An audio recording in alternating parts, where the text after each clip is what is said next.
Mr. Speaker, that the Senator of Nairobi, who is the youngest senator from the community, will be readily at hand,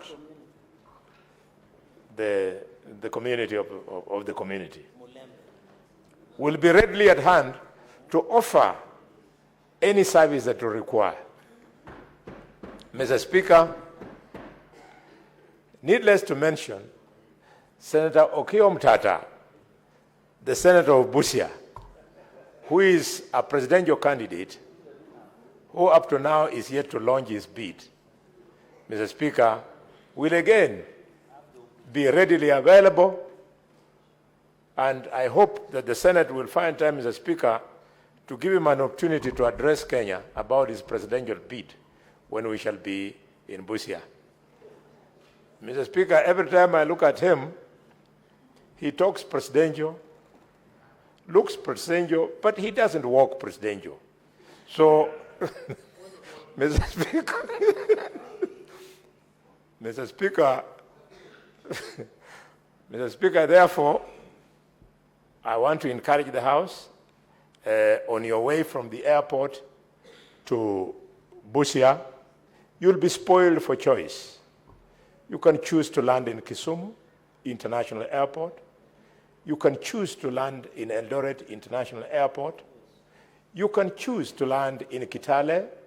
And more importantly, Mr. Speaker, you can land at the heart of the land of bullfighting and gold mining in Kakamega at Iwichina Airport.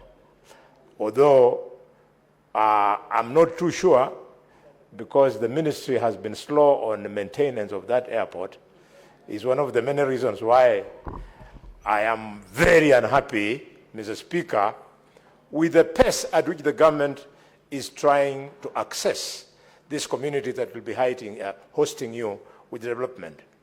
You know, Mr. Speaker,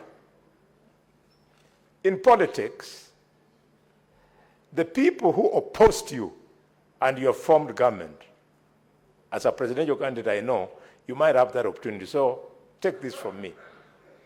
The people who oppose you when you want to be president, after you become president, when they want development, they come and beg and kneel so that you can change your mind and give them development. But the people who voted for you, when they come for development, they don't beg for it. They demand for it. Yes, I know why Omunyoro is cheering me, Mr. Speaker. Mr. Speaker, I did not have Mrima on the mind. I was having Western on mind. We want to aggressively push government, so that even as they service the rest of the country, they must start with the areas that voted. I'm not a proponent of shares, because the proponent of shares is far removed from... Karua, let me offer some guidance. Yes, Mr. Speaker, sir. Members of this House are the beneficiaries of this trip to Busia.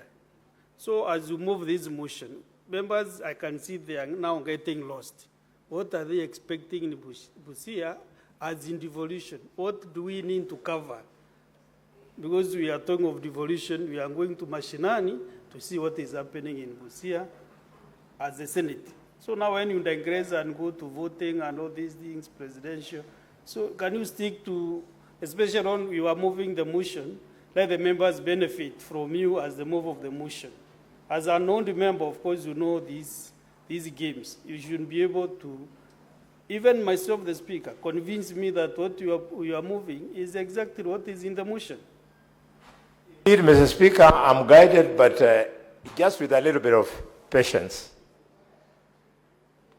I would have announced to you that we have shared roles in this motion. The gist of the motion, I've decided to leave it with the Senator of Busia, who will be second me on this motion, so that he can go into the details. However, as you come to Busia, you are coming to terms with the history of the political terrain of this country. It is in Kisii, and not in Kisii.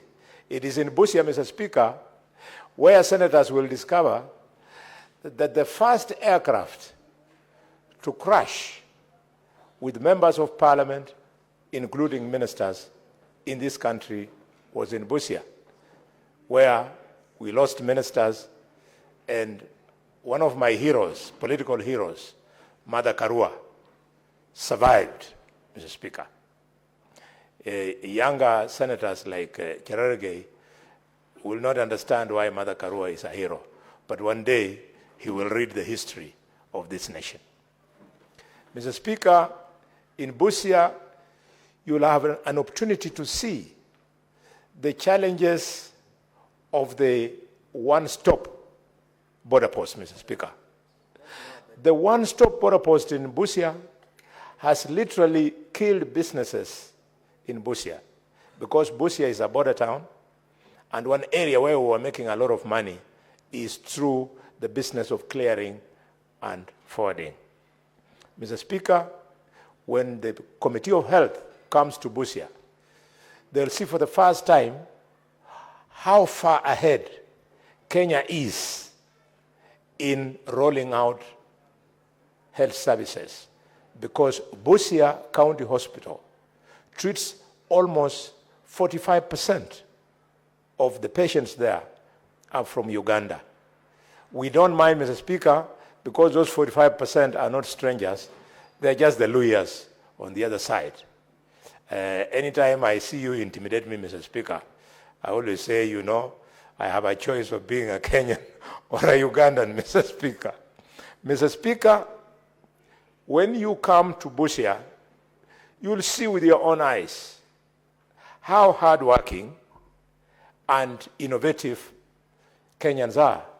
It is in Busia that the modern African mode of transport called boda, it's where it was born.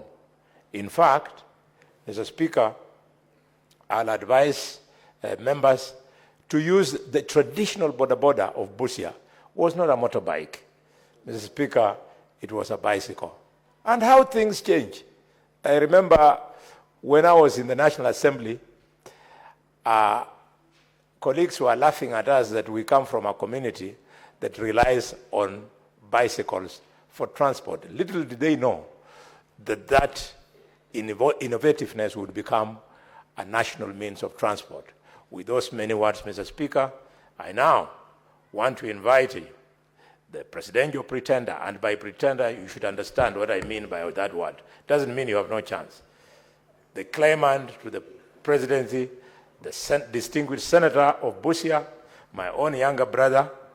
Mr. Speaker, the House does not know, this guy has, before he came here, he helped me a lot to succeed as chairman of public accounts, because he could give me information that I used to pin government down when I was the chairman in my other life. Welcome to second me, the Senator of Busia. Senator Koiti Andrew